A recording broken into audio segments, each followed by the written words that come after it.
এটি এক কৃষকের গল্প, যার নাম ছিল রমেশ। রমেশ একজন কঠোর পরিশ্রমী এবং সৎ মানুষ ছিলেন, যিনি তার ক্ষেতে দিনরাত কাজ করতেন।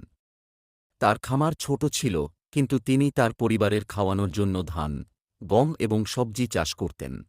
রমেশের কিছু বলদ ছিল, যা তাকে কৃষিকাজে সাহায্য করত।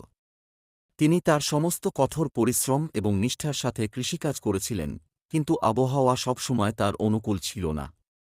কখনো প্রচুর বৃষ্টি হতো, আবার কখনো হতো খরা।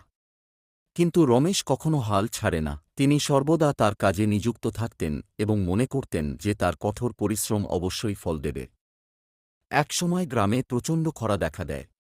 অনেক কৃষকের ফসল নষ্ট হয়েছিল এবং অনেক লোক কৃষিকাজ ছেড়ে দিয়েছিল।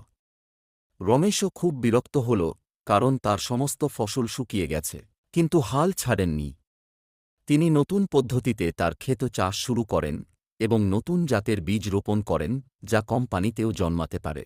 রমেশের কঠোর পরিশ্রমের প্রতিফল। কয়েক মাস পর তার ফসল ফলতে শুরু করে। তার ক্ষেতে আবার ধান, গম ও সবজি উঠতে শুরু করে। গ্রামের মানুষ তার পরিশ্রম ও সাহসের প্রশংসা করতে থাকে।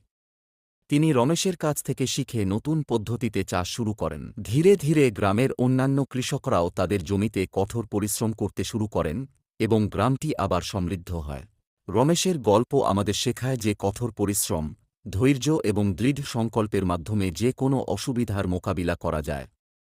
আমরা যদি কখনো হাল ছেড়ে না দিই এবং সর্বদা এগিয়ে যাওয়ার চেষ্টা করি, তবে আমরা অবশ্যই সফলতা অর্জন করব।